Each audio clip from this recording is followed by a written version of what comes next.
Uh, Good morning, good evening, good afternoon, everyone from wherever you are.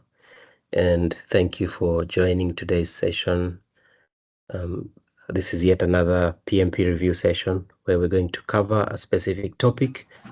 And today's topic is on project success. So we're going to handle conflicts, collaborations, and team performance. But before we get into it, first of all, I'd like to thank you for just showing up. Again, we talk about this every time we have these meetings, that showing up is the first step, which is important. It shows that you're committed to the process and you're committed to getting your PMP. I want to also wish those that are going to sit for the exam soon, I want to wish you success, even as you prepare and you do the last minute preparation to sit for the exam. I would quickly want us to post on the chat where you're from. Just if you can just share where you're from and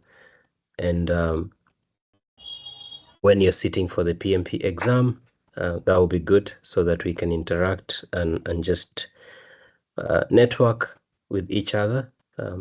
Just share where you're from and also when you're sitting for your PMP exam. And today I will add, what is your confidence level right now to sit for the PMP exam from 1 to 5? What is your confidence level? Yeah, so if we can post that. I see someone from Tanzania, 10th October. I see Cameroon. I see Uganda as well. I see Nigeria. Okay. See confidence level from Matilda. I mean, one out of 5. 1 out of 5. Okay, we'll get there. Okay, someone has already passed their PMP exam. Congratulations. Yes, someone is 5 out of 5, 3 out of 5. That is really good. It will be good to hear your insights, even on the WhatsApp group. Please share with the rest as well. So let's keep sharing. And then I will pass it on to instructor for today, who will take us through the topics. Her name is Peace. She's going to cover today's session. Feel free to post on the chat any questions that you have, or towards the end we will also have a time for Q&A as well.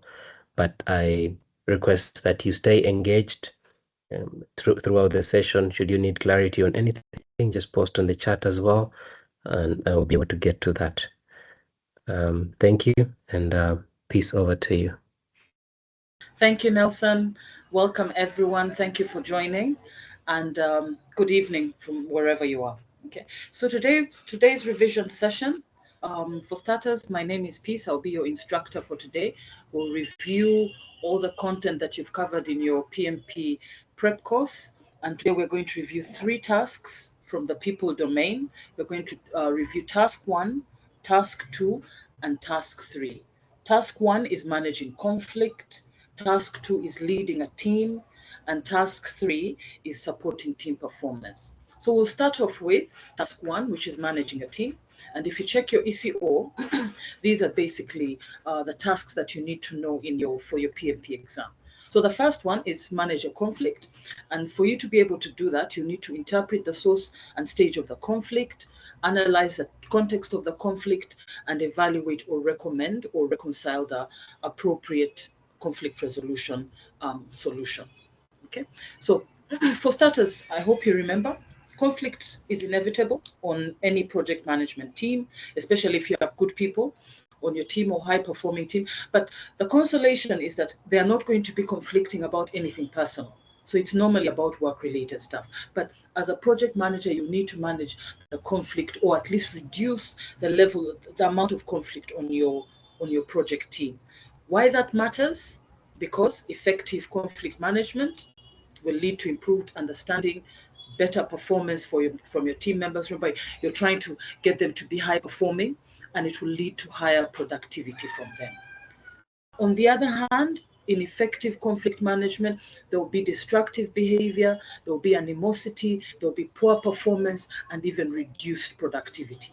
Okay, so just bear in mind, it's your role and responsibility as a project manager to try as much as possible to reduce the amount of conflict. It's inevitable, but you need to just reduce it.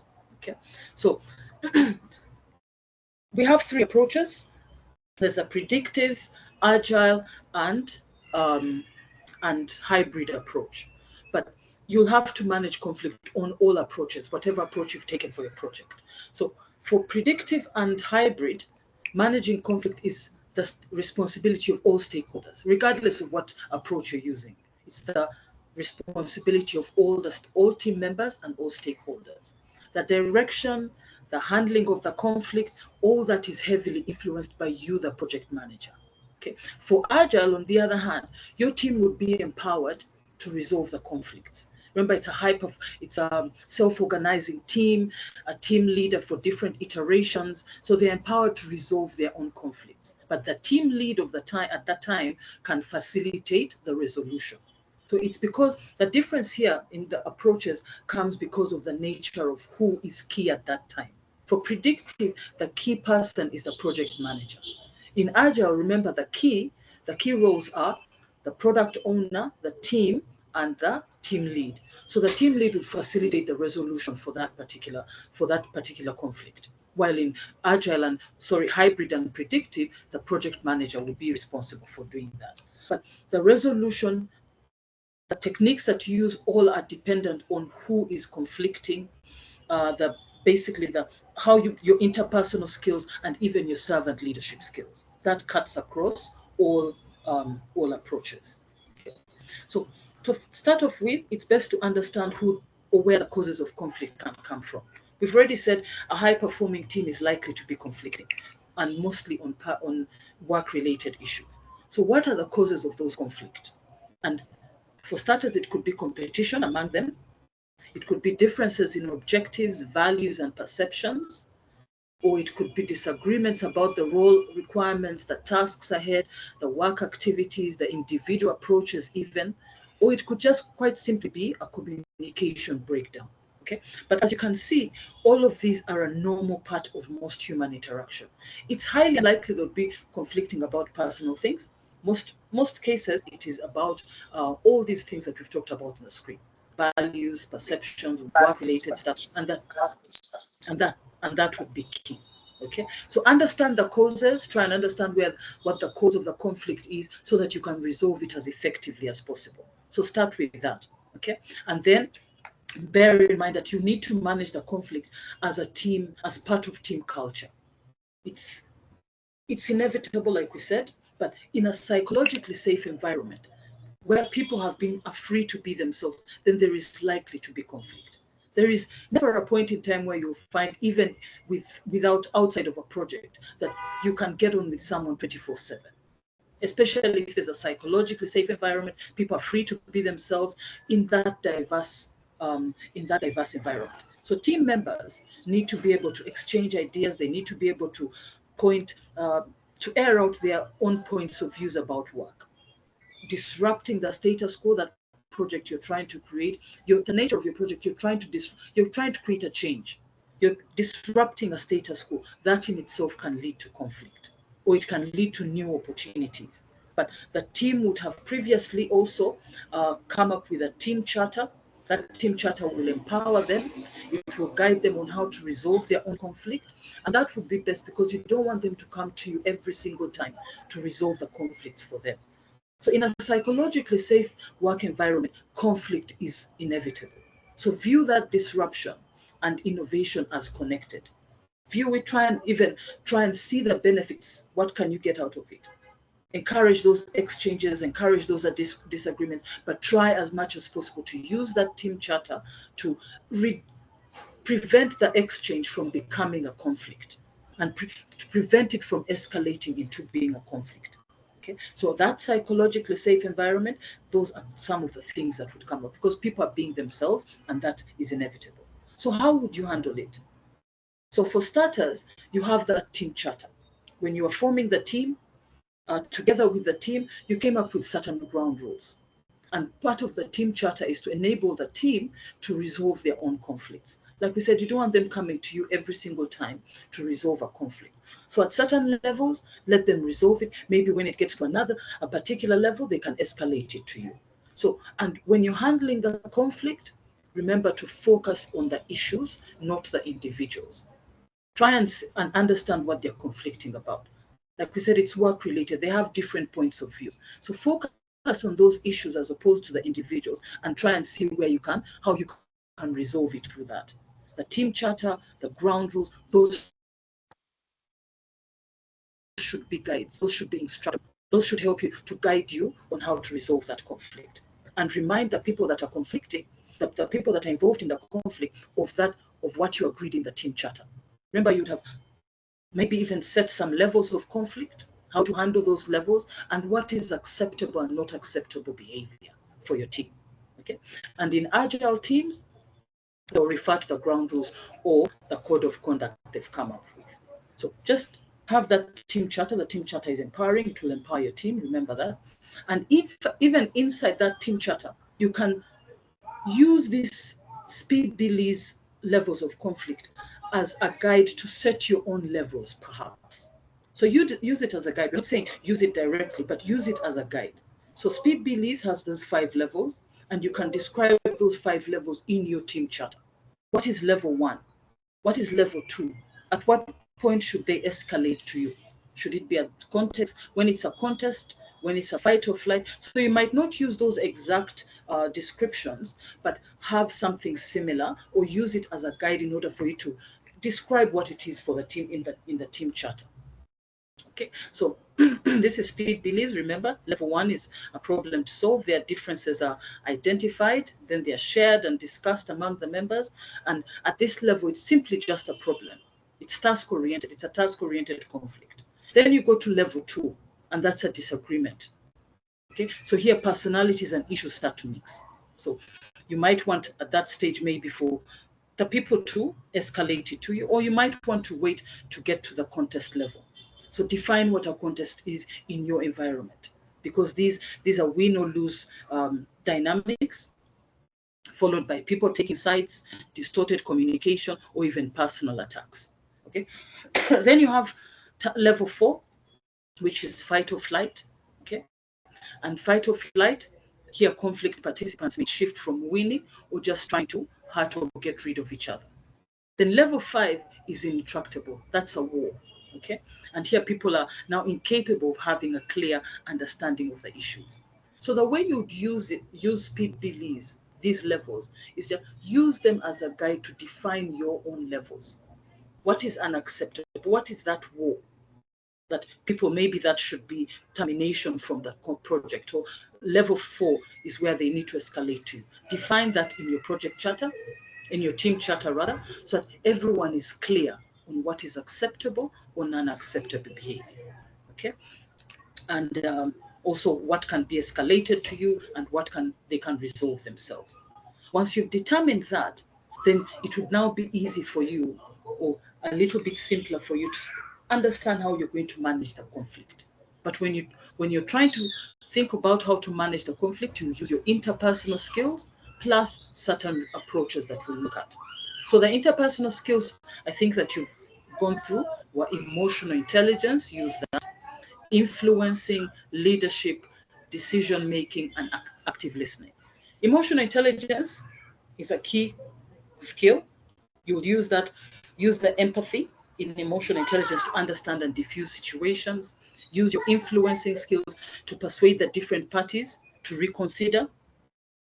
Use your leadership skills to steer them in a more positive direction. And use your decision-making skills to offer a solution to move the situation forward. Active listening skills, you need to use those to listen out, because remember you're focusing on the issues. Listen so that you can understand how to resolve that conflict. Okay, so those are techniques. Define it in your team charter. Use your interpersonal skills to try and manage the conflict, and then use these approaches as well. So combine your interpersonal skills with approaches. You can use smoothing or accommodating, withdrawing or avoiding, compromising or reconciling, forcing or directing, collaborating or problem solving. Remember, with smoothing or accommodating, you must have talked about that. That's all about emphasizing areas of agreement. Maybe someone will have to concede their position so that you maintain some kind of peace in that environment. Withdrawing or avoiding, someone may retreat from the situation, or you postpone the issue.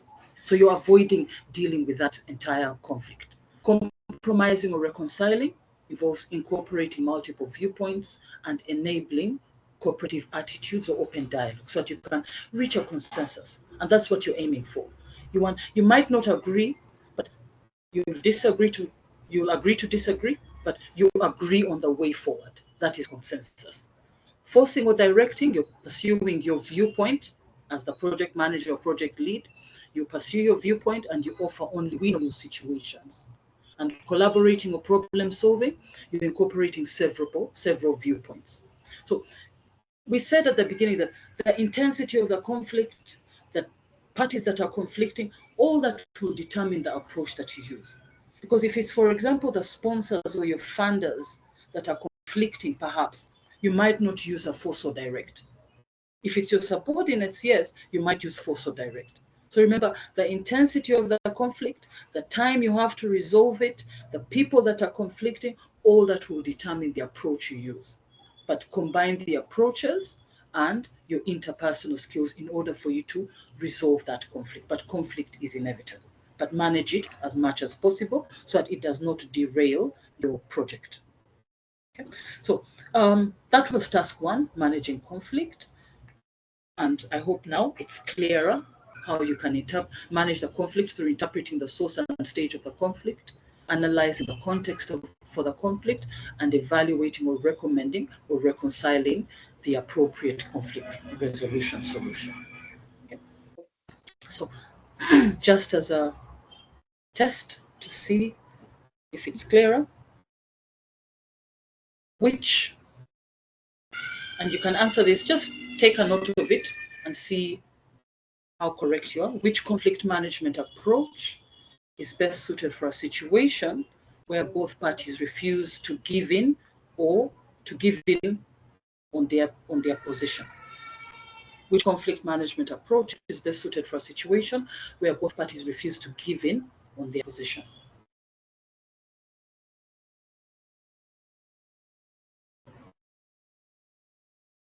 If that was the answer you picked, you'd be correct.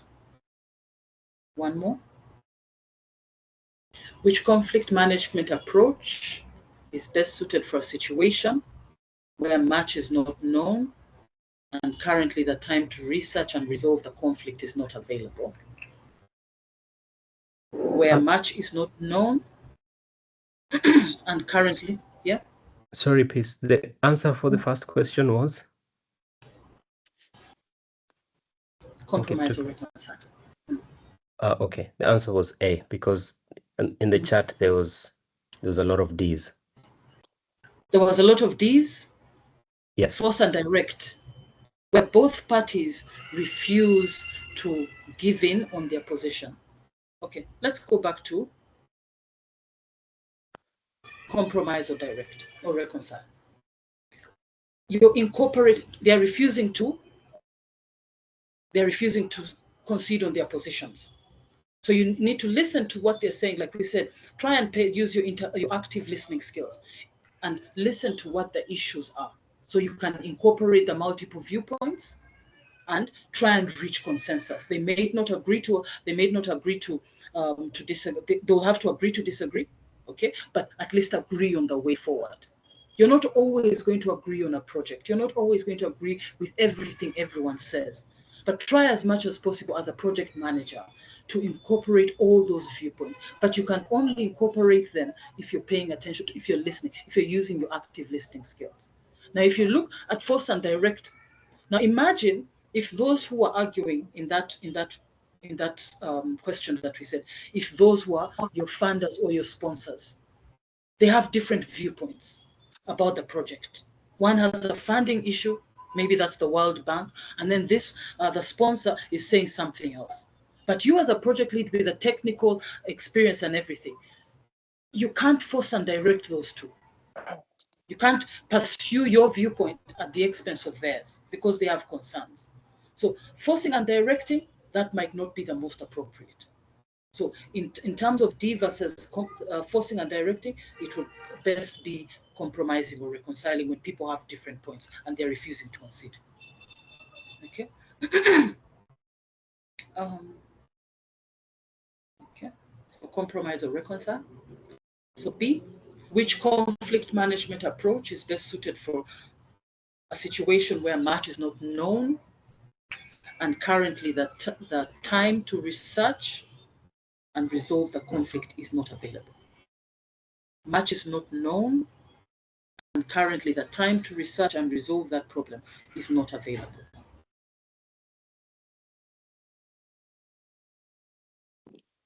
Okay. Accommodate or smoothing, you'd be correct. Okay. Last one. There is a conflict between two team members regarding a project task. Which conflict resolution method should the project manager use to make it a win-win situation? They are conflicting regarding a project task. So which conflict resolution would you use to make it win-win?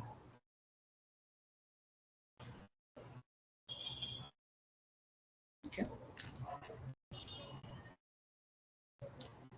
Again, that's collaborating, problem solving. Okay. So that's task one, conflict management. I hope that's okay. If you have any questions, please put them in the chat. We'll answer them at the end. Okay. So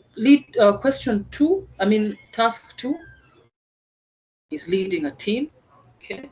And to lead a team, you need to set a clear vision and mission, support diversity and inclusion, value servant leadership, determine an appropriate leadership style, inspire, motivate, and influence team members or stakeholders, analyze team members and stakeholders' influence, and distinguish various options to lead various team members and stakeholders. But to start off with, let's look at leading a team and through that setting a clear vision and mission. So at the beginning, in lesson 2, if you recall, in lesson 2, you formed a team, or you talked about forming a team. And when you were forming a team, you remember it was the first topic you had was identifying stakeholders, then you formed a team, then you built a shared understanding of the project. So when you're leading this team, that shared understanding needs to be constantly, not reminded, you need to constantly reinforce what the vision of the project is. They need to be able to understand why the project was set out. Okay, so that is all about the vision and the mission. Why was this project initiated? Why does this project exist? What does this project mean to the organization? Okay, once you have that, the team will be able to understand, to set it. It helps in being that guiding light. In the event that you're stuck on a project, in the event that they are stuck on the activities, having that clear vision and mission will serve as a guiding light. That, you know what, I can't see, but the vision, I remember the vision is this, and it will help you come out of that, navigate out of that complexity. So try as much as possible to keep reinstilling in them what the vision of the project is. So to start off with, have a vision statement. Let it be clear to everybody, all stakeholders. That vision statement clearly says, this is what the project is aiming for. These are what the objectives of the project are, and these are the strategic goals of the organization.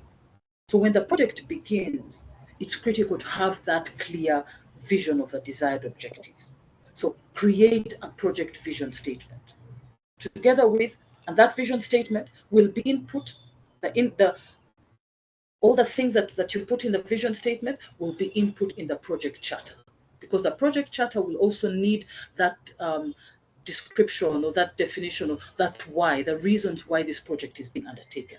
So create that project, that vision statement. And this should come from the product owner, the sponsor, or the key stakeholders. But it's your responsibility as a project manager to keep reinstilling, reinforcing what the vision is. Some organizations have that vision on their walls, but keep reinforcing it so that even in their work, even in your discussions, even in your meetings, because projects can get so complex, that vision will act as a guiding light. Okay. And you can express it in so many ways. Like you said, you can put it on a wall or whatever it is, but keep reinstilling and make sure that everyone has an understanding of what the project is supposed to achieve. So for you to keep reinforcing this vision, ensuring that everybody knows the reasons why, or the reasons why this project was initiated, you need to have a holistic understanding of the project yourself. So start with that. Start with you understanding what the project is about. Have a holistic understanding of that project so that you're able to explain it to all the other stakeholders. Remember, you have a diverse set of people that may not know about the background of the project or the industry in which they're working, but they're on your team and you need to be able to explain it. Try and understand the boundaries. Is there anything that is still up for negotiation? Is it all set? Is this what this is supposed to achieve? Are the desired objectives still, are those set in concrete, or can they be changed at this point in time? Once you've understood that, then you can apply your critical thinking and business acumen to link the way you're going to get the project done with the strategic goals of the organization. Okay, but first find out what is up for negotiation at the beginning of the project. What is up for negotiation at that point? What, if anything, is eligible for discussion or troubleshooting? Or is everything just set in stone at this point? There's nothing that can be changed. Okay, because then you can offer your expertise as a project manager. Okay, so how do you create that holistic understanding for yourself first? Ask the stakeholders. Ask them to elaborate, to clarify what their expectations are. What do they want from this project? What benefits are they expecting? Because you find different people have different expectations. So list them. What are their visions? Let them clarify what their visions are, what they want to see coming out of this project, and let that be clear to you. But also, you might have come in as a project manager and there are already certain contracts that have been signed. Maybe the project is in partnership with another organization. Maybe there are certain memorandums of understanding that have been put in place, certain service level agreements.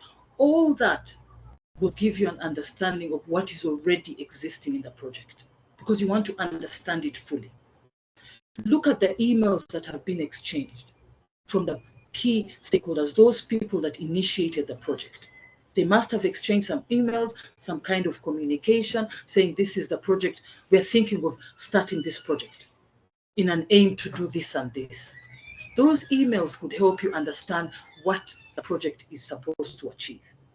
So existing agreements, those will contain initial intentions, okay, or they will be able to describe the project better for you.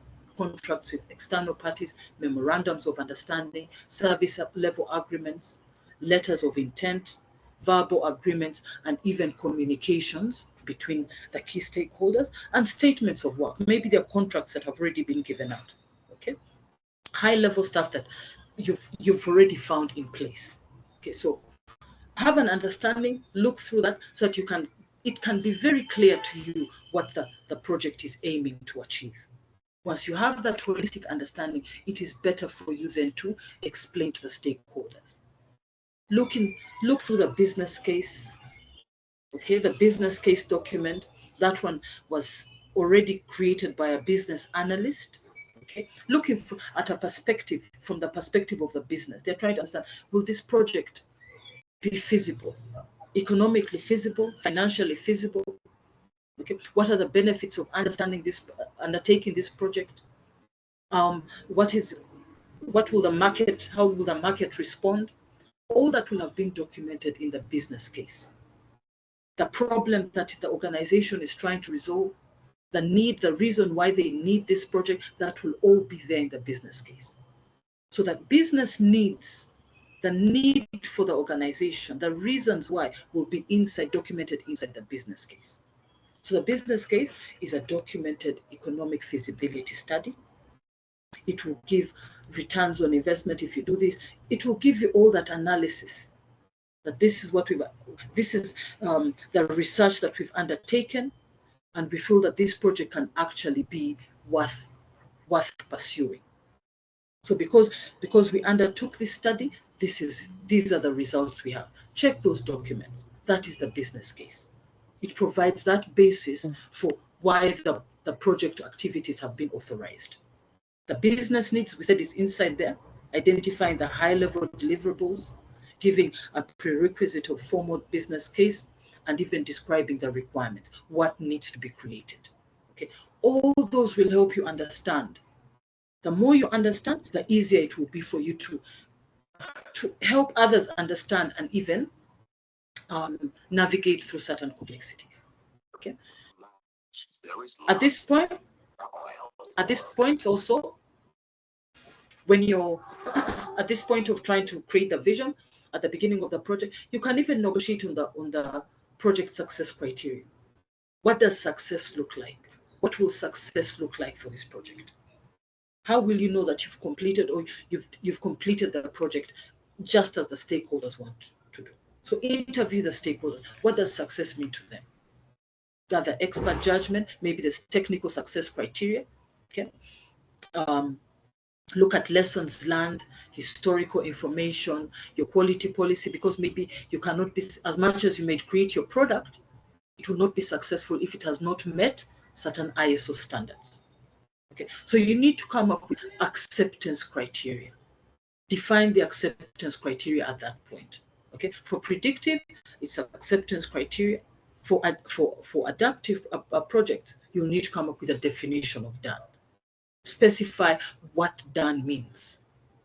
Okay, so they're quite similar, acceptance criteria and definition of done, but they're all basically that this is what we're aiming for at the end. The end result should look like this.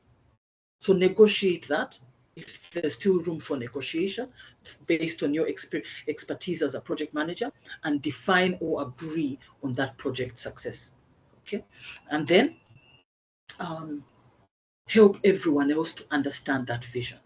This is what we're aiming for. These are the end results of the project. So even with their activities that they have been assigned, they can keep that in mind. So help them to understand. How do you do that? Use your interpersonal and leadership power skills. Keep your communication channels open with all the stakeholders and help them to understand that vision. Remember, the project can be so complex. You have a diverse set of people. Some people may understand it, and some may find it hard to actually internalize what this is all about. So in order for you to help to communicate and take into consideration all that diversity on your team, use some creative ways to explain that vision. And the creative ways that you can use a product box exercise, or you can use XP metaphor. Product box exercise is just like you'd walk into a supermarket and you pick one box on the shelf as opposed to another. You pick it, read the information on there, place it down and take the other one.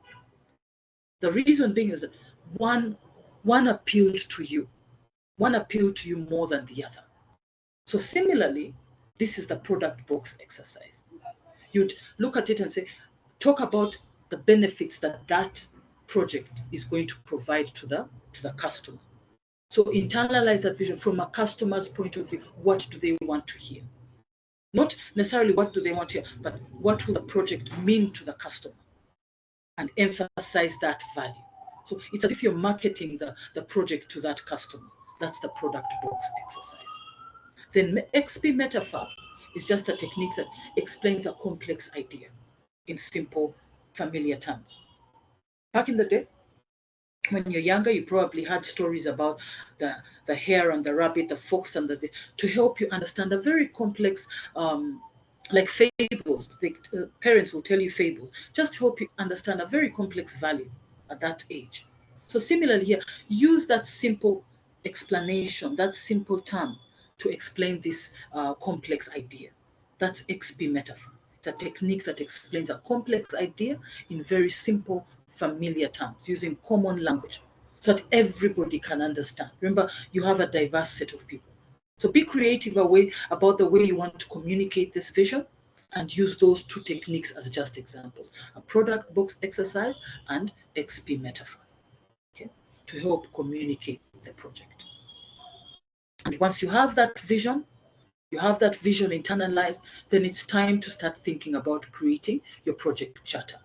Those reasons why will be input into the project charter. The project charter, remember, is that document that authorizes the existence of a project and authorizes you as a company, as a project manager, to go ahead and use company resources. So that vision statement, the reasons why, need to be inside there. So in the event that someone wants to pick up along the way, somewhere along in the duration of your project, someone wants to understand what this project is about, that one project charter can give them an idea what the project is about. Okay, and inside there, remember, the project charter authorizes a project. It enables a project manager to apply company resources to a project work. It defines the reasons why that we just talked about, the rationale and business need, and it verifies alignment with strategic goals. So it keeps everyone focused on a clear project vision. If anyone wants to pick it up, they'll just and see what's this project about. They can read that project charter. It's just a one-page document, or at most 2-page, but it will include the names of the key stakeholders or the key people on that project, the project description, the business need, summary, schedule and milestones, any assumptions that you're making, constraints that you might have, and information that might be coming out from the business case, including the acceptance criteria. What does success mean on this particular project? All that will be included in the project charter. But remember, it's not a big document. It's just high-level information, 1-page, maybe 2-page document, but it has enough information, some bit about the scope, some bit about the cost, okay, some information about some risks at that point that you might have identified, but nothing has been planned in detail. You've not broken down the project into detail, but this is information you have at the beginning. But key here is the vision state. The vision needs to be there. Why is this project being undertaken? What's the reason behind undertaking this project? Okay, so once you have that, maybe on the second page, it may not show here, but on the second page, you might have the signature of the sponsor saying, yes, I'm authorizing the existence of the project. Okay, so just have that and bear in mind that the vision will also be in there. So there you'd have set a clear vision and a clear mission, and everyone understands what the project is aiming for. And you can lead the team through that vision. Okay, so let's just see 3 more questions. See, what's the primary purpose of setting a clear vision and mission for a project team? What's the primary purpose of setting a clear vision and mission for a project team?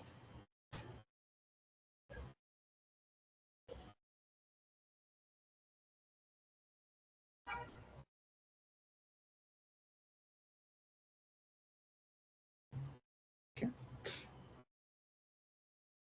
If you said B, to ensure the team understands the project goals and direction, you'd be correct.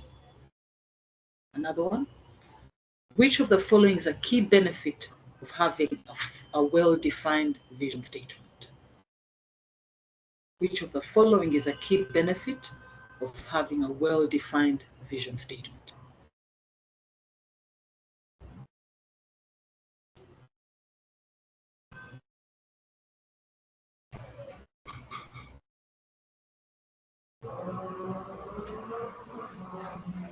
Okay.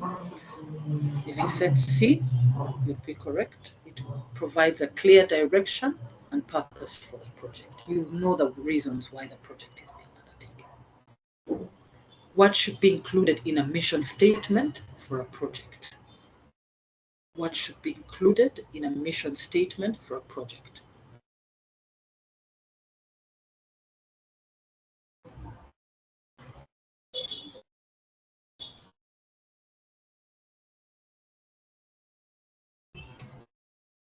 And if you said D, a description of the project's vision and long-term impact, that would be correct.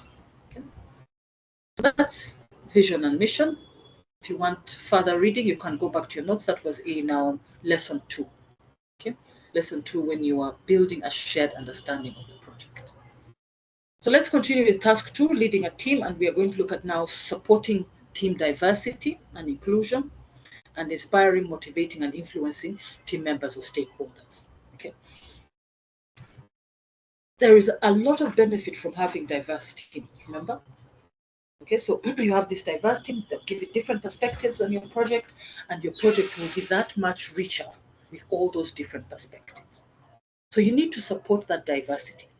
You need to be able to show the fact that you have this diverse team, everybody needs to be able to be free to be themselves. And we're talking about diversity in culture, diversity in gender, diversity. There is all that diversity out there. So empower that diverse team. Okay, empower them, make sure that they're able to work as one cohesive unit, but respecting their individual their different individual perspectives.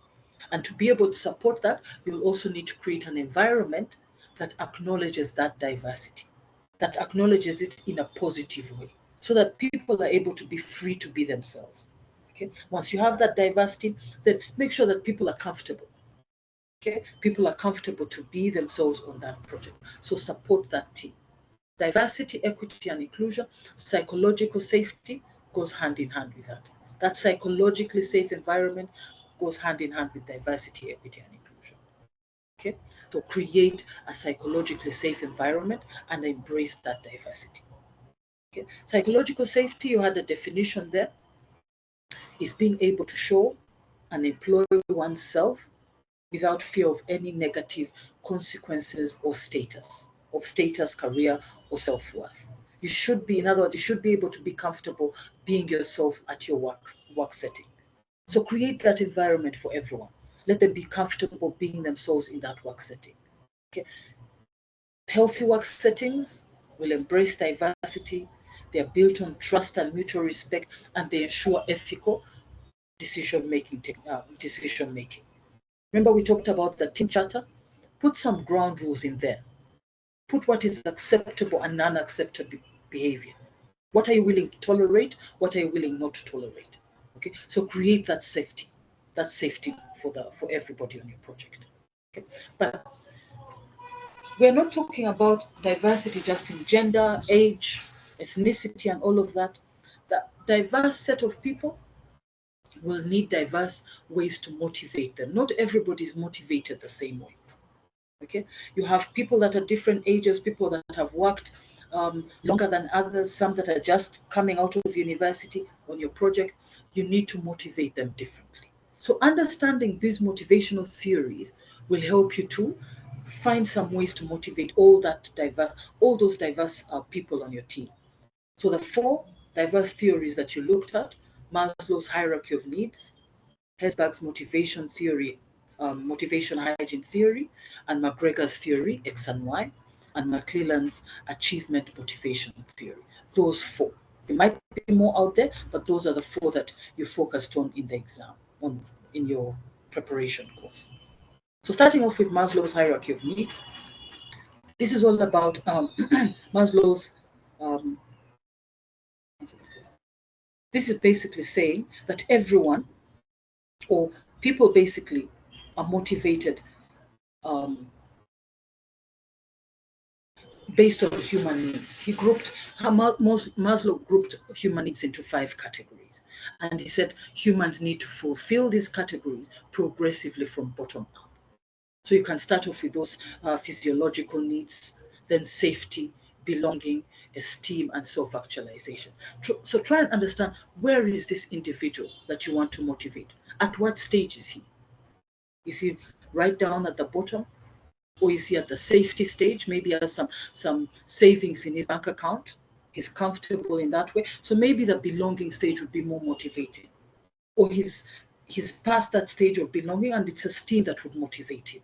Okay, so physiological needs, those are basic elements the human needs to survive: food, water, and sleep. Safety needs, those are the items a person needs to feel safe from physical, economic harm. Social needs, belonging, that those are basically someone has the desire to give and receive affection and be part of a group. Or esteem needs, they have to do with recognition received from others. Okay, and then self-actualization, those are the desires an individual has for self-fulfillment. Once you understand those different levels, then you can identify where an individual is and maybe try and motivate them with a level above. It will give you an idea how to best motivate an individual. So that's Maslow's hierarchy of needs. Herzberg's motivational hygiene theory is another one that you could consider. And basically his argument was that that hygiene factors, which are basically a good salary, good work environment, someone's got good relationships with their colleagues, that can be satisfying for somebody, but it won't motivate them to be their high-performing selves. And remember, we're trying to motivate individuals to bring out the best and be their high-performing self. So someone is okay with their salary, they're happy with their salary, they have good working relationships with the management and co-workers, that will be satisfying. Okay, it won't motivate them to go well up and beyond their job description. So motivating factors, what can motivate them to be high performing? Those are feelings of achievement, recognition, and career advancement. Okay, they can see themselves moving forward in their career. That can be motivating. So hygiene issues, like we said, they minimize dissatisfaction. If you handle them properly, they'll minimize dissatisfaction, those hygiene factors, but they won't motivate. Okay, so think about the motivators. Once someone has the two, salary and work environment is okay, now find how to motivate them with those motivators. Find a balance between those two and motivate your individuals using that. Okay, so motivation hygiene theory. Okay. McGregor's theory X and Y is now looking at managers and the different environments and saying you have two different types of managers. You have a theory X type and a theory Y type. Theory X believes that workers dislike working and they avoid working, and you have to keep monitoring them. And they believe that people avoid increased responsibility and you have to keep directing them. Okay. And theory Y, a theory Y manager, is the opposite. They believe people actually want to work. People want to be active. They seek job satisfaction. You don't need to give them constant direction. Okay. So find out what environment or what individual that is, or what manager is on your project. What manager are you yourself? Because the issue comes, the problem will arise.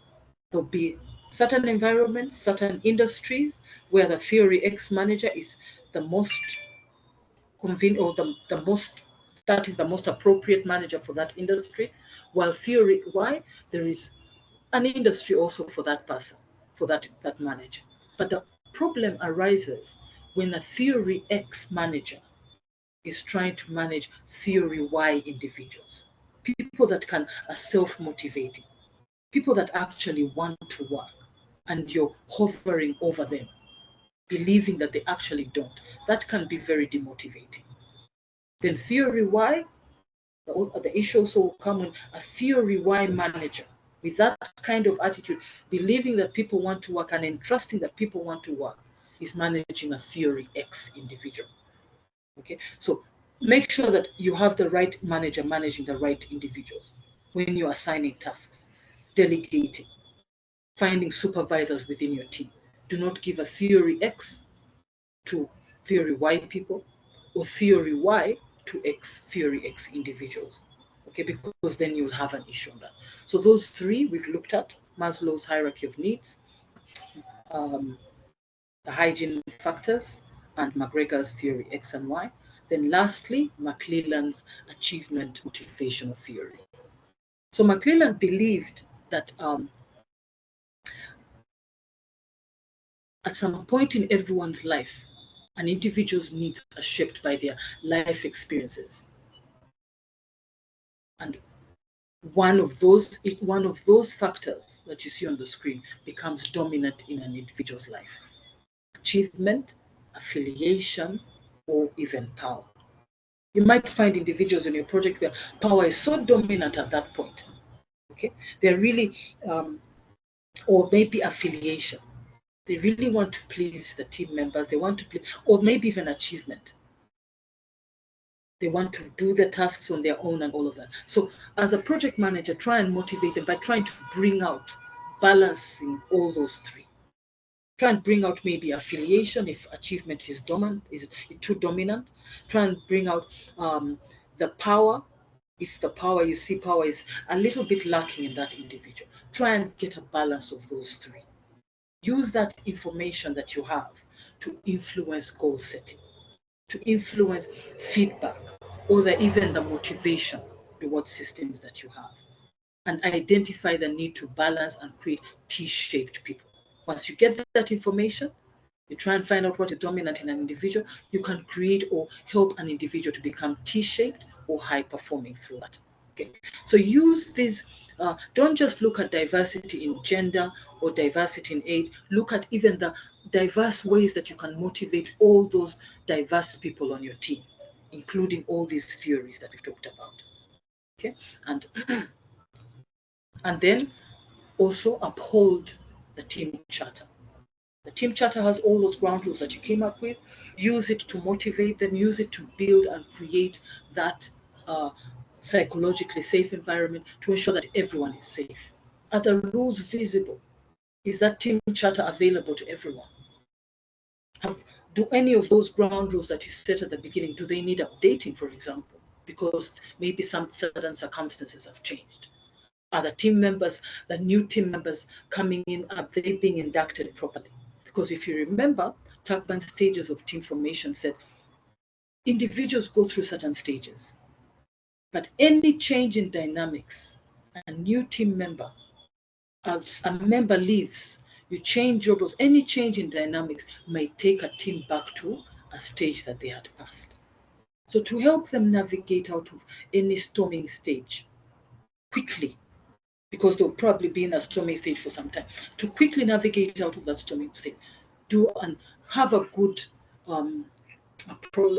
induct them, have a good, what's the word,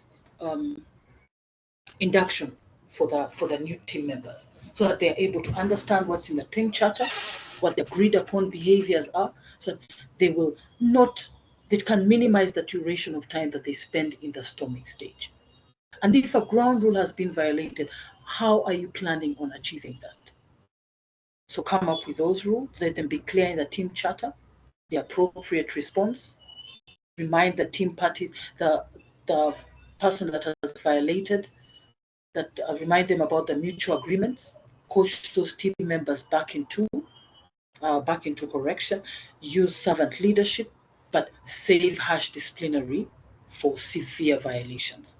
But even those severe violations indicate what they are, what that acceptable and unacceptable behavior is. But using this team charter, using those ground rules, you're able to it can help you create that psychologically safe environment. Okay? Use rewards and recognition. Those you would have defined in your resource management plan. When you were thinking about the resources, you didn't only think about how you're going to motivate them, but even how you reward them. Rewards, those are tangible. Recognition, that's intangible. So rewards are tangible. You can give someone something for a specific outcome, and you can use it to motivate them towards a specific outcome. But you can't never reward without recognition. And recognition is intangible. You're acknowledging someone's behavior, okay? And you're using that to increase that person's feeling of appreciation. But you can recognize without rewarding. So which one are you going to give? Okay, think about that rewards and recognition system that you're going to have on your particular project. Are you going to reward? Are you going to recognize? But as you reward and recognize, make sure that you also monitor for the negative effects that those rewards and recognition have. It can create animosity, it can create competitiveness, and you need to be transparent about how to get them. How can one achieve this? How can one achieve that reward? The more transparent there, it can minimize that competition that can come and cause the conflicts that we talked about earlier, and minimize that animosity. So look out for that when you give out those rewards and recognition systems. Okay. So that should be able to help you out with supporting the diversity and inclusion, and how you can inspire, motivate, and influence your team members and stakeholders. So let's just see if it's okay. Which behavior demonstrates an inclusive leadership style? Which behavior demonstrates inclusive leadership style?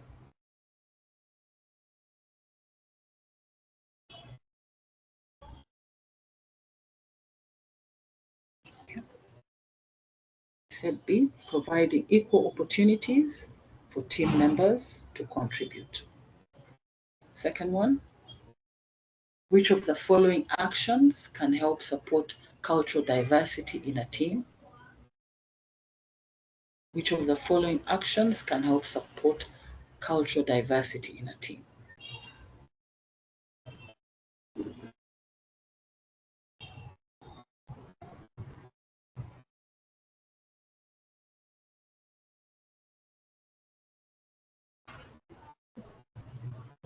Celebrating cultural differences and holidays can help. Okay. And then, how can a project manager effectively use a reward system to enhance team performance? How can a project manager effectively use a reward system to enhance team performance?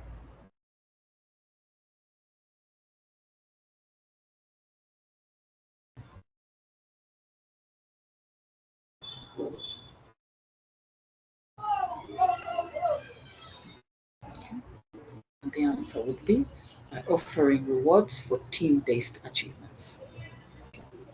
Okay, so still look at task 2, leading a team. Let's look at the other 3 enablers. Valuing servant leadership, determining an appropriate leadership style, and distinguishing various options to lead various team members. Okay. So power skills, still with when you are leading a team, lesson 2. When you are trying to create a team, you talk about power skills that you need. Okay, you'll use these interpersonal power skills. Sometimes maybe they're called soft skills. You'll use them to be able to effectively lead the team. Collaborative leadership, communication, an innovative mindset, for purpose orientation, and even empathy. All those can help you to lead your team successfully. Okay, teams that have those skills can maintain influence with a variety of stakeholders. Okay, so but here are some guides. If you want your leadership style to be inclusive, you want to be inclusive, consider every single individual, tailor your leadership style and approach. Okay, lead with empathy. Understand that motivations and working styles vary. People are different on your project, and therefore they are motivated differently. Some are introverts, some are extroverts, they work differently. Understand that motivations and working styles vary. Maintain transparency and openness to build trust, and ensure that external resources are included. Those are just guidelines for you. You want to have that leadership, inclusive leadership style, then those are just guidelines that you can use, okay, to make sure that you're inclusive in your leading. But some leadership skills and competences that every team member needs: communication, effective communication, conflict management, critical thinking, cultural awareness. Be aware of the different cultures on your team. Decision making, emotional intelligence technique, ethical approach using based on PMI's Code of Ethics and Professional Conduct, expert judgment, facilitation, meeting management, negotiation, networking skills, and even team building skills. Okay. Interpersonal skills as well. Active listening, that's key. For your communication to be effective, you need to be an active listener. Communication styles assessment, don't assume that every stakeholder is okay with, say, a meeting on Thursday afternoon. Ask them, conduct that communication styles assessment, and let them give you a preference. Okay. Emotional intelligence, influencing skills, motivation skills, nominal group technique, political awareness, and even transparency. All those are just skills that will help you to lead your team effectively. But not just you as a team member. As the team lead, every team member needs some leadership skills. Okay, so help them to build on these skills that they have. But craft your leadership style. What leadership style are you using? Okay, we've talked about inclusive. Try and build an inclusive style, but understand all these different styles that you see on the screen and come up with a style that suits the situation, suits the people, the individuals that you're leading, and even you can tailor to come up with your own approach. So the first style is directive, a direct approach, a direct style, and that is more hierarchical. With you, the project manager, making all decisions. You can have a consultative style where the leader you're factoring in other opinions, but you're making the decisions. You can have a servant leadership style where you, the leader, you're modeling the desired behaviors, you're being of service to the team. Or you can take a consensus on collaborative approach where the team operates autonomously. Or you can have a situational style approach where your style changes to fit context and maturity or experience of the team. So understand these different styles because different situations will require different leadership styles. Okay, different team members require different leadership style. So think through, understand, be conversant with all those styles that you see on the screen. Okay. And remember that there is a difference between leadership and management. Leadership, you're guiding the team by using discussion and exchange of ideas, while management, you're directing actions using a prescribed set of ideas. So adapt your leadership style. Be a project leader. Aim to be a project leader, not a project manager. Okay, and be aware of the individual and team aims and working relationships, and use your emotional intelligence and political awareness to lead that team. Servant leadership is key, especially if you're in Agile. I think you talked about that. And servant leadership is all about being of service to the team members. It's a leadership style that's used in Agile and other types of projects, and it encourages the self-definition, self-discovery, and awareness of team members. So you're going to coach the team members, you're going to listen to them, you're going to be of service, you remove any obstacles, impediments, and blockers that they may be having. Okay. So you're creating that environment where you're seeing them as subject matter experts and ensuring that nothing is standing in their way of completing the task that they've set up by removing any impediment, obstacle, and block. Okay, so adopt that servant leadership if you have to, and it's a preferred for Agile, and adopt a growth mindset. Okay, adopt a growth mindset. Keep the team invigorated in learning. Let past experiences and processes guide. Okay, commit yourself to continuously improving, innovating, finding new ideas, learning about different things on your project, the different perspectives out there, and discover the best approach. So keep growing. Have that growth mindset. Don't be rigid. Okay? Question the status quo. Don't accept blindly because a process has been done a certain way for the last 2 years. Change it if you have to. Avoid that complacency and blind acceptance, and try to find new and better ways of getting the work done on your project. Okay? And team building. You can use team building. Team building unifies. It creates unity within the team. It helps for the team to feel as one. You want them to be acting as one cohesive unit. So team building is one that can apply, that can help you achieve that. But remember that you might have a virtual team. You might have a virtual team member or even a virtual team. So if funding can allow, let them fly in, okay, and let them all bond in that team building. But it helps to build that cohesive unit and solidarity among the team. It helps to break those bonds, those barriers of bonding that they might have. They build unity, trust, empathy, and they focus the individuals on the team, not on their individual work. So they can be formal, they can be informal, they can be brief, they can be extended. You can facilitate them as a project manager, or you can get in a professional facilitator. But all in all, try and consider even the virtual team members. Let them be part of it because it helps to unify. All that can be part of your leadership style that you're trying to create. Okay. And don't forget Tuckman's stages of team development. Every team will go through a forming, storming, norming, performing, or adjourning stage. Okay. If any dynamic stage they might have gotten to the performing stage, they might go back to storming.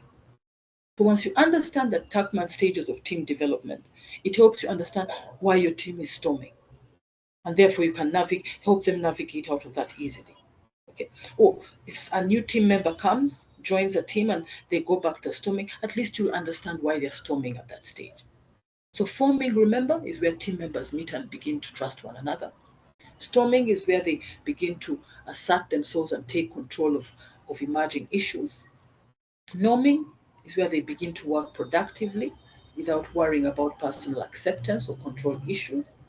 And performing, they're working at optimum productivity, they're collaborating easily, communicating freely, and solving their own conflicts. And then adjourning, they complete their assigned work and shift to the next project or assigned task. Knowing those stages, keep those in mind as the team navigates through those different stages so that you can help them through to become a high performing team. Okay. See what they need. If they're storming, help them navigate out of that. Let them be a high performing team. Okay. And balance that team tone with a sense of urgency. Okay. Don't get too carried away with the team and the diversity and all that. You forget the urgency of the project. The project has a vision. We've already said you created a vision. You understand the project means something to the organization. Make sure that the team understands that. Emphasize that project's vision and value. Let the team members or the team itself commit to and be accountable for delivering that value. And envision the team as an active participant in actually delivering the organization's strategic vision. Your project is there to create a change in the organization. And they are being part of this organization's strategic vision. Let the team see them as that. Knowing that they're being part of something bigger might even be motivating for them. So balance all of that, go through the team charter, stages of team development, motivation, diversity, equity, and inclusion, all of that, but make sure that you don't lose sight of what the project is about, the urgency that has brought you together. So use fluid communication and engagement and promote positive interactions. Team building, unify, use those to unify the team so that they're focused not on their individual goals, but on the actual team goals. Okay. So we've just covered lead a team, the enablers, value servant leadership, and determine an appropriate leadership style, and distinguish various options to lead various team members and stakeholders. Again, if there are any questions, please put them in the chat. We'll tackle them in a few minutes. We're about to finish with this. But first, let's do these 3 questions. Which of the following best describes the principle of servant leadership in a project management context? Which of the following best describes the principle of servant leadership in a project management context?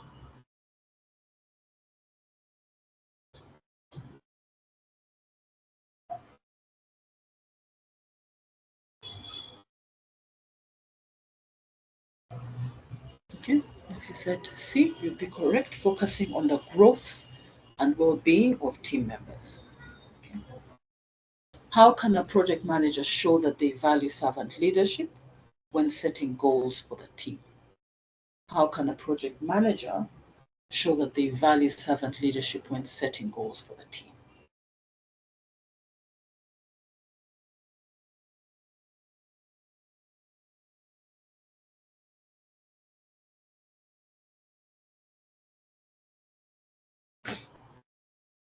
Okay, if you said B, you'd be correct. Define goals that align with team members' strength and professional growth. And lastly, a team member often resists feedback and suggestions from the project manager. What influence strategy should the project manager use to improve the situation? A team member often resists feedback and suggestions from the project manager. What influence strategy should the project manager use to improve the situation?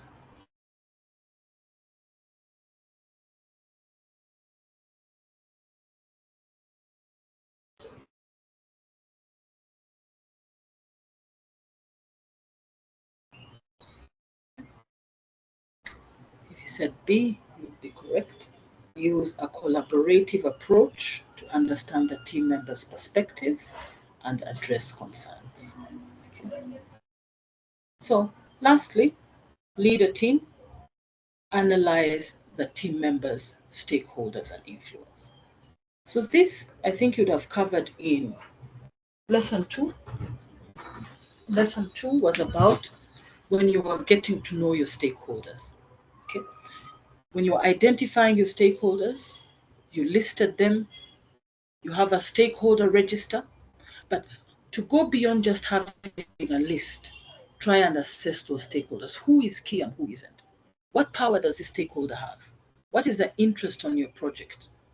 What influence do they have? So get to know your stakeholders.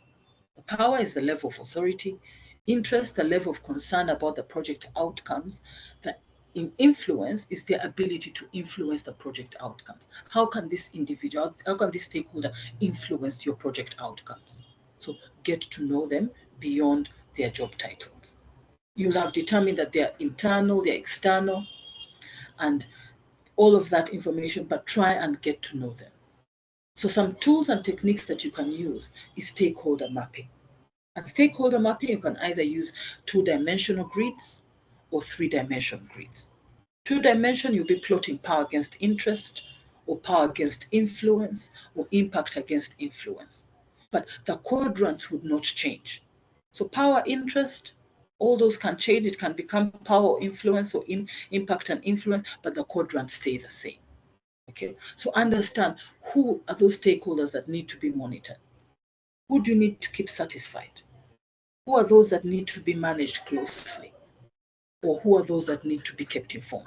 Those are 2-dimensional grids. You're just using 2 dimensions to understand your stakeholders. But supposing we add a 3rd dimension. The first one was power, interest, but now supposing we add a dimension of attitude. Okay, and we have the 3rd, so we have 3 dimensions now. So that becomes a cube. Those are 3-dimension grids. Okay, so understand you can use those to get to know your stakeholders better. Okay, but remember, good practice, don't place the stakeholder's name on the grids. Okay, use some kind of IDs or group them, whatever it is, but don't use their names on the grids. And remember the quadrants, the labels on the quadrants do not change, but the axis can change. Okay, 2-dimension, 3-dimension. Directions of influence can also help to get to know your stakeholders better. How can this stakeholder influence your project?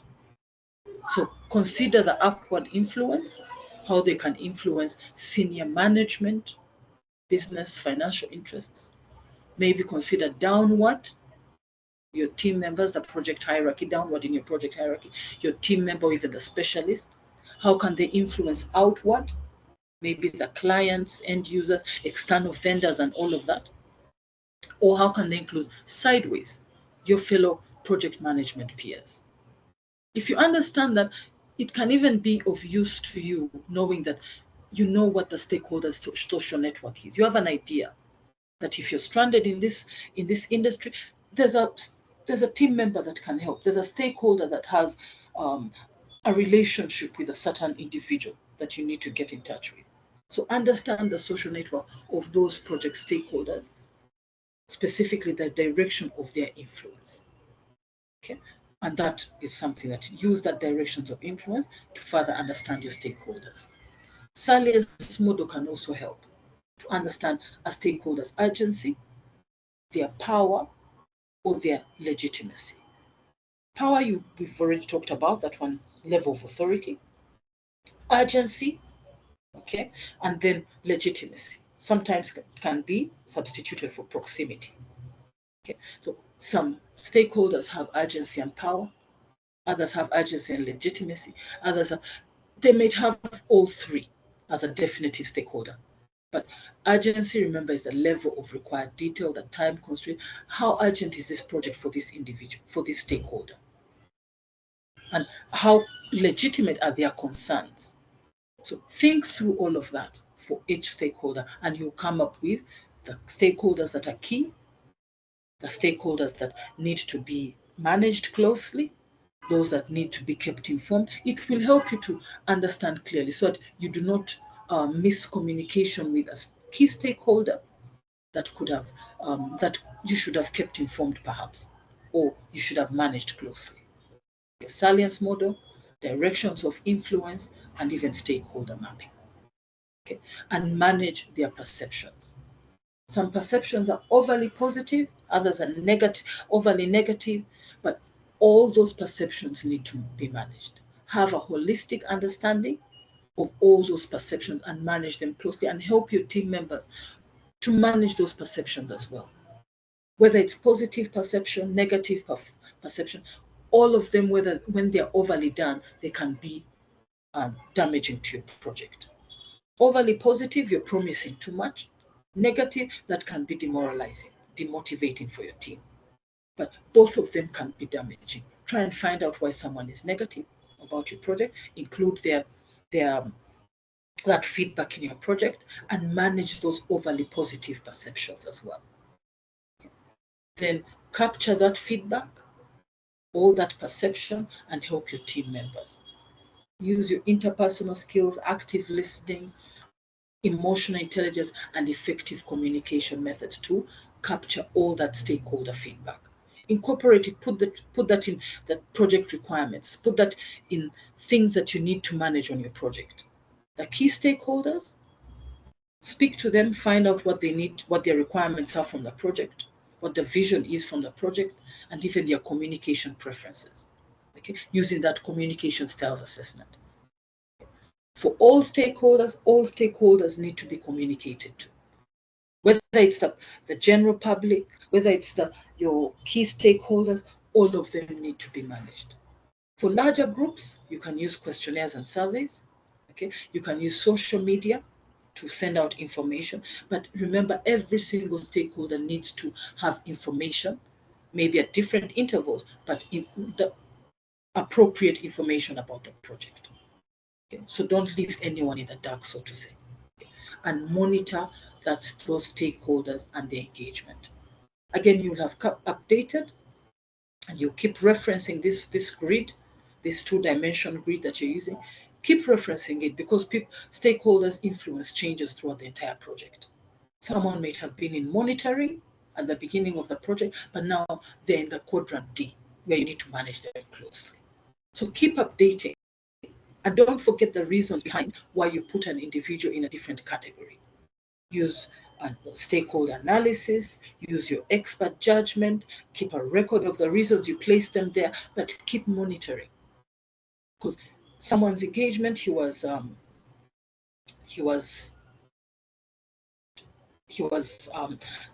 not pro the project at the beginning, but based on your engagement levels and the engagement activities, that engagement level has changed. Okay? So keep monitoring. How are our engagement activities working? Have they managed to move an individual from being neutral to maybe leading in the project? Has it moved an individual from being negative about the project to at the very least neutral? Okay, that can help you. So keep an eye out on those power and interest grids. Okay, so that would have helped to cover analyzing team members and stakeholders' influence. 3 questions. A project manager finds that a highly influential stakeholder is not supportive of a team project, of a key project deliverable. What should be the project manager's approach? A project manager finds that a highly influential stakeholder is not supportive of a key project deliverable. What should be the project manager's approach?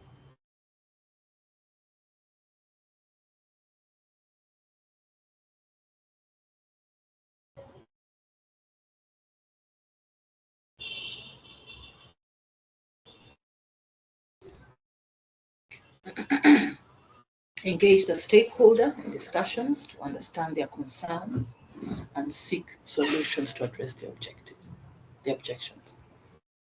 In a project with multiple stakeholders, what is an effective way to manage their varying levels of influence? In a project with multiple stakeholders, what is an effective way to manage the varying levels of influence?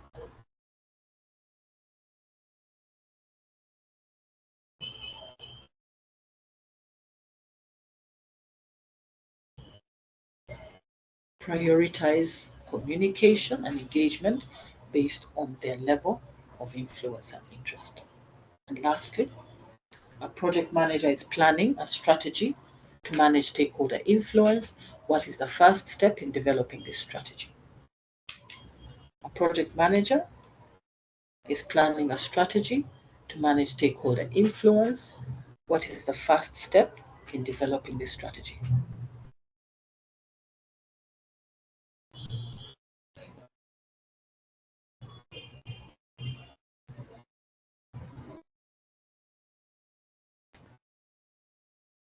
Okay. Assess each stakeholder's level of influence and their potential impact on the project. Okay, so the last task before we get into our question and answer is task 3, actually, not task 2. Task 3, support team performance.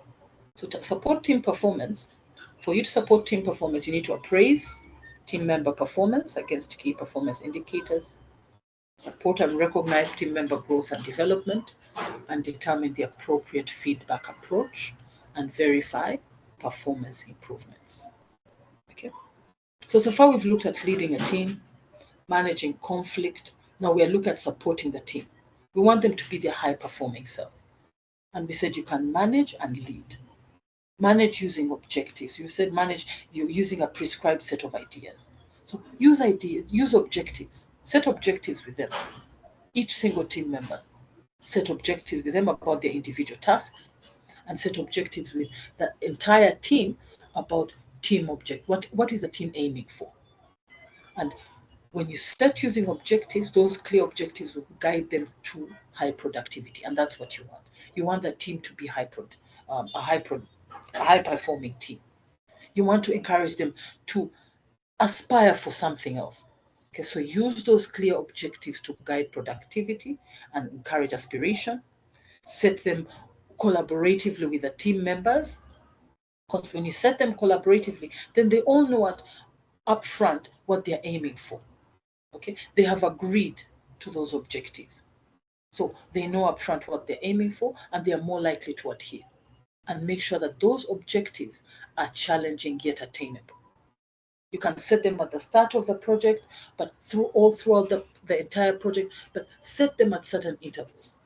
Okay, so manage the team through those objectives and use your servant leadership style. Lead them using your servant leadership style by defining the vision we've talked about. Keep them constantly aligned to that vision, align the people to that vision, and motivate people to pursue that vision. That is managing and leader. You need to be both a project manager and a project leader. Okay. And assess the team member performance. You've set objectives, KPIs for those objectives. Assess their performance. How are they performing? Identify the strength. What's this team member's strength? What is a team's strength? You can look at an individual, but also look at the team as a whole. What are the individual's strengths? What are their weaknesses? What are their aspirations? What are their preferences? And make sure that you organize around their strengths. There's no point in giving someone work in which they're in an area that they're weak unless you're trying to develop them. So organize around their strengths and discover opportunities for improving and growing that individual. So if you look at an individual, do that, but also don't forget to look at the team as well. What is a team's strengths? What are their weaknesses? That's when you can carry out a SWOT analysis. You can use, if you're in predictive, you can use formal and informal assessment methods. You can conduct assessments when team members join to find out what their strengths are, where you should develop them, maybe organize some training for them, okay, and then keep monitoring the progress of those activities that you put in place. If you've put training, monitor that training. Has it worked to develop that area? Okay. Agile teams, those ones are self-organizing. Okay, self-organized agile teams in psychologically safe environments, they'll keep assessing and regulating their own performance. And the focus for agile is the team rather than the individuals. They have the iteration. Yes, they have committed to certain work that will be completed in that iteration. So they'll keep monitoring themselves, regulating their own performance, and they will ensure that they try as much as possible to commit and complete that work that they've committed to. Okay, so just keep assessing the team members and grow those team members as your role as a servant leader. So compare their performance to those objectives and goals that you set. Keep clarifying their roles and responsibilities. Those should be very clear. And don't be afraid to deliver negative feedback, but deliver it one-on-one if it's there, but deliver positive as well as negative feedback. If they're unknown, unresolved issues, discover those, create training plans, mentoring opportunities, all for those individuals to develop those individuals and establish future goals. Okay. Oh, that's it. So support team performance, appraise the team member performance, against key performance indicators, support and recognize team member growth and development, and determine the appropriate feedback approach, and verify performance improvements. Last 3 questions.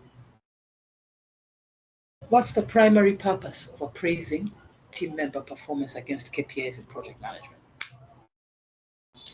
What's the primary purpose of appraising team member performance against KPIs in project management?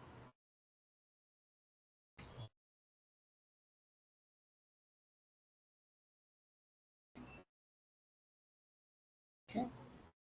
To assess team alignment with project objectives.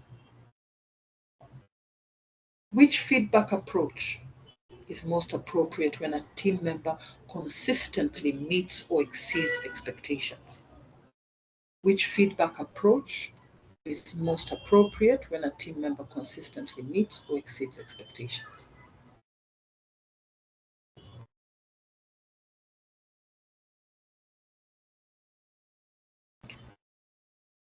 Positive reinforcement.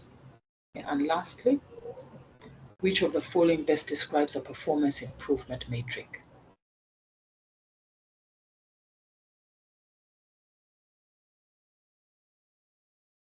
Which of the following best describes a performance improvement matrix?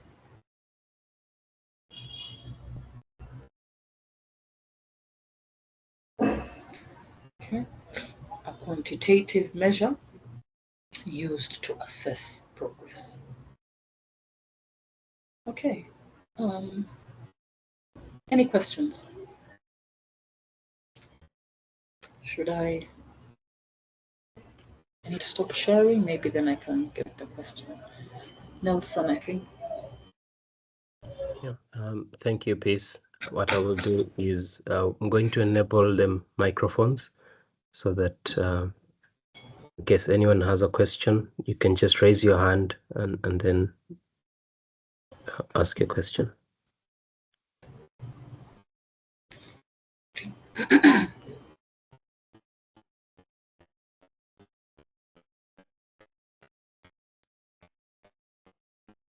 Okay, so the microphones are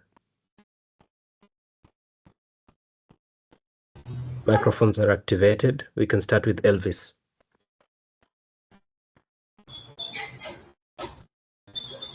Elvis, you can unmute.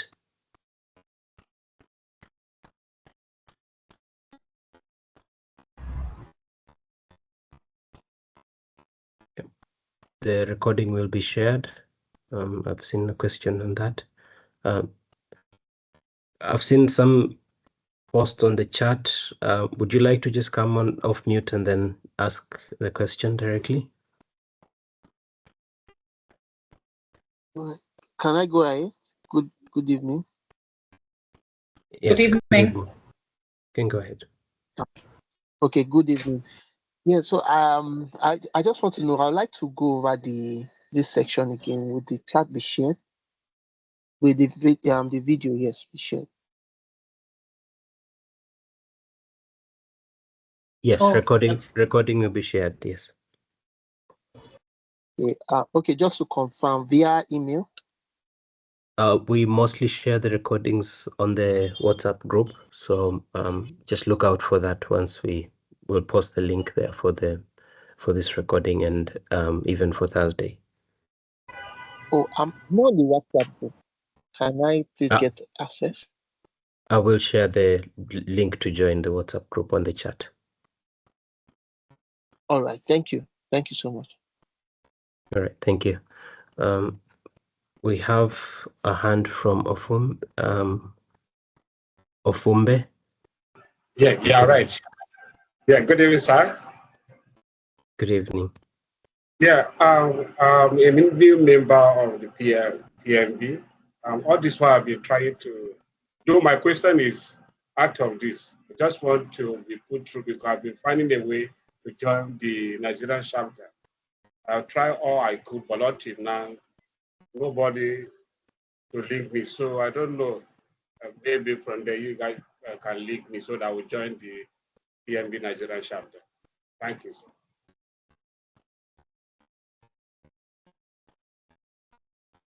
Sure, I will post a link on the chat on how you can join the chapter. I will also post my email address. If you can reach out to me. Okay, sir. Okay, sir. Thank you very much, sir. Thank you.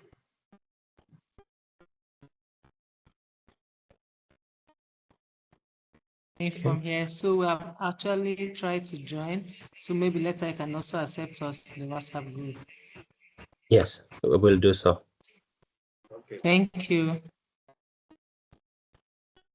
Okay, we have a hand from Elvis. Go ahead.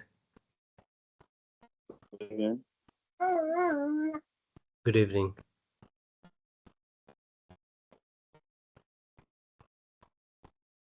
Hi, Elvis.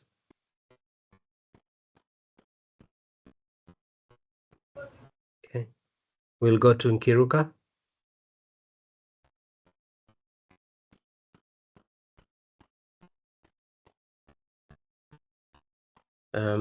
Peace, there's a question on the chat asking if you offer crash program for someone interested. Maybe you can share your details. Okay, fine.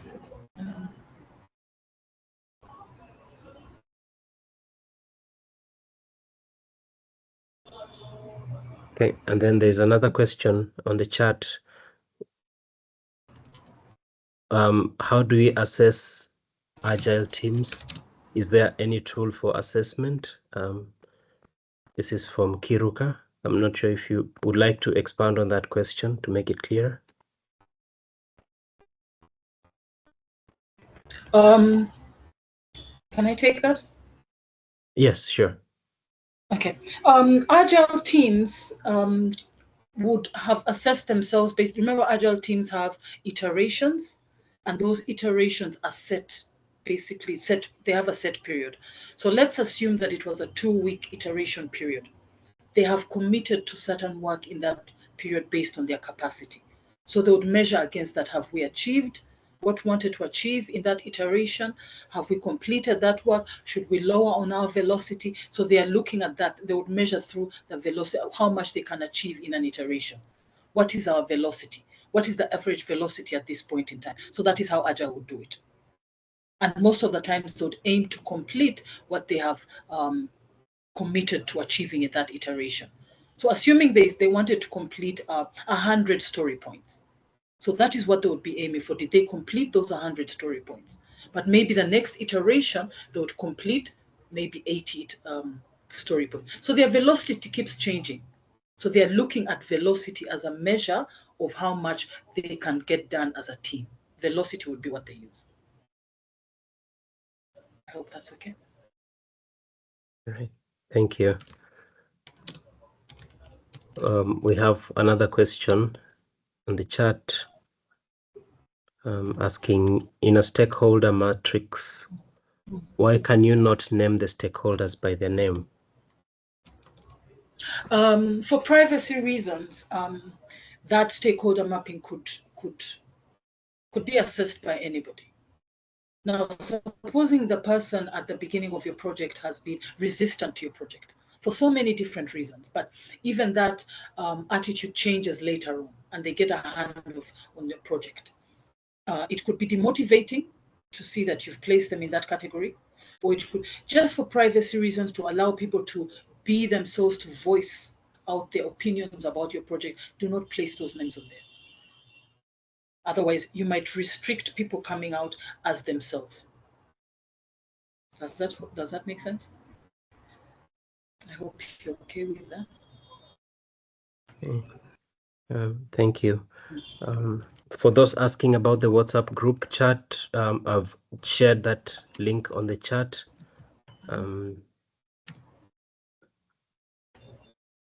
Just looking for any other thing. Somebody is asking, what is iteration?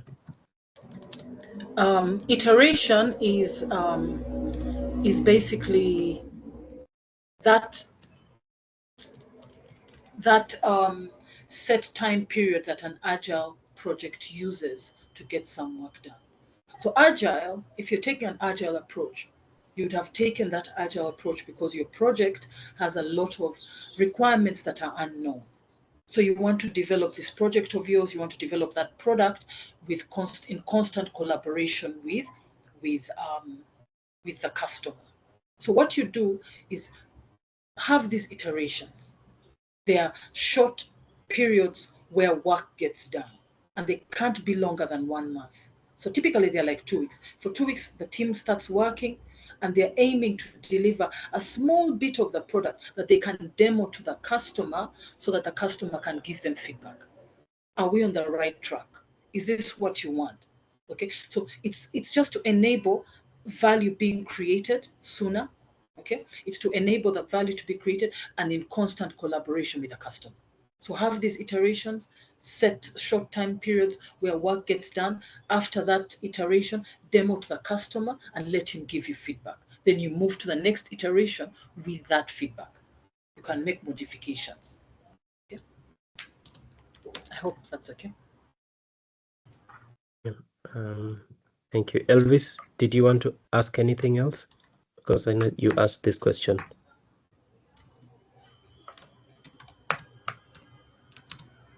Elvis, can you hear me?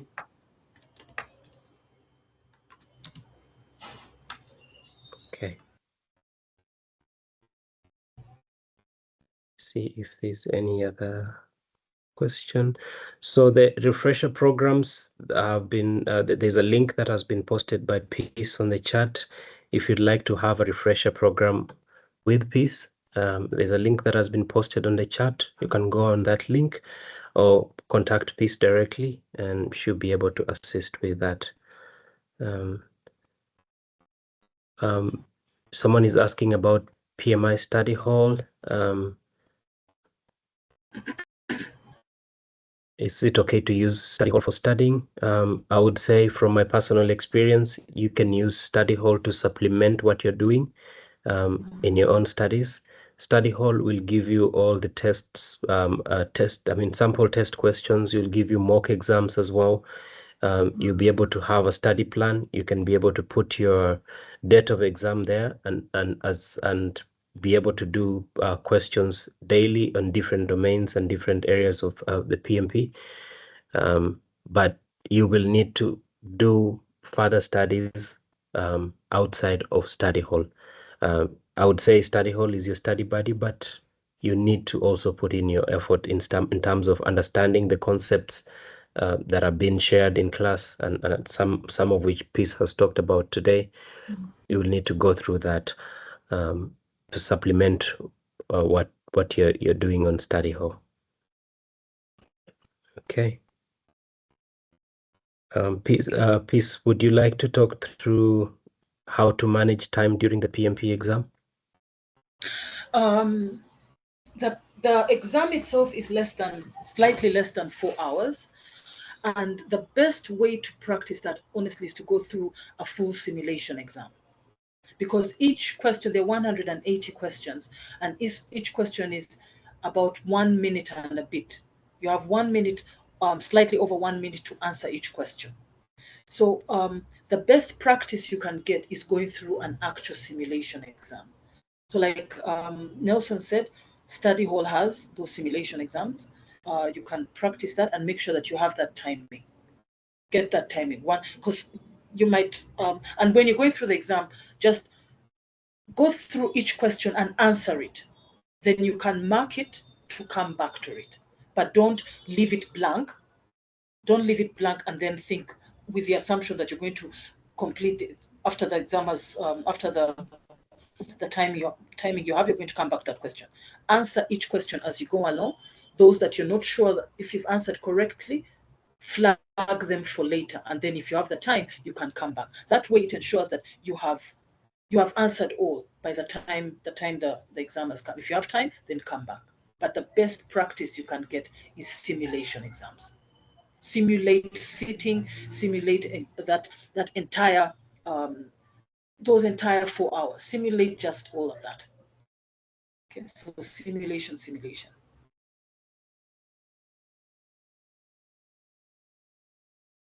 Any other question? Okay.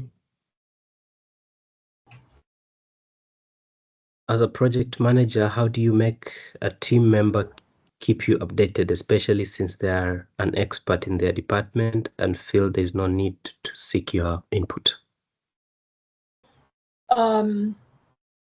Transparency into individuals' work. Transparency, accountability. If you're in Agile, you can use Kanban boards, but you can ensure that everyone is transparent in some way. You can include all of that in the team charter. How will you how are you going to ensure that you see people's work? How are you going to ensure that people are actually on track with their work? That is all about the transparency and accountability that you put in place. Do you want to use Kanban boards to visualize the tasks for as a group? Do you want an individual to keep reporting to you at certain intervals? Have a way to determine that and place that in your team charter, or even as part of the objectives of that individual. Okay, but as a group, there are tools to have transparency in the team's work through those Kanban boards, through the RACI charts and all that can help to promote transparency and accountability.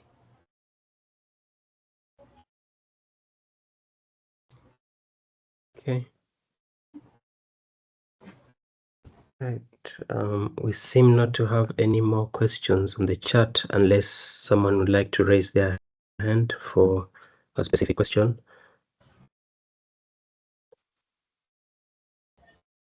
We will share a link on the WhatsApp group with the previous recordings. All of them have been posted, so we'll share the link with where you can get them. So these webinars happen at the same time every Tuesdays and Thursdays for 2 hours. We mostly would send email reminders to all candidates, but we'll also post a link on the WhatsApp group. So I encourage you to join the WhatsApp group. The link is on the chat.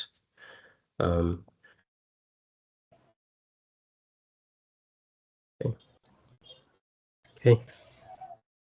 We are not offering PDUs for these sessions, as these are just review sessions. Okay.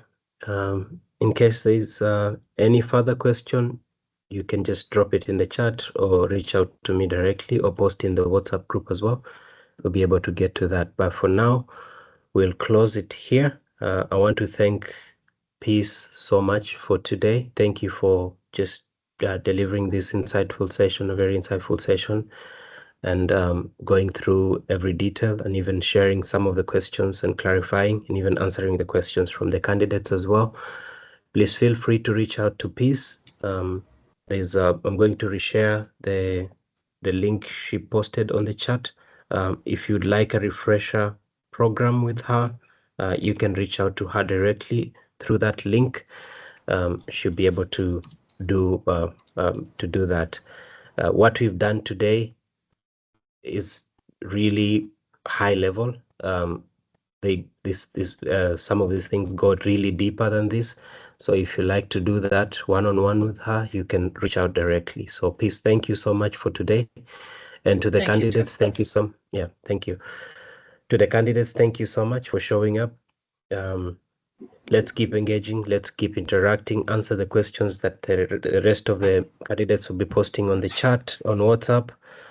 Interact as much as you can. We will share this recording in the course of the week as well, and any other materials. And I'll look to see you again on Thursday. Thank you so much. Thank you too. Go on.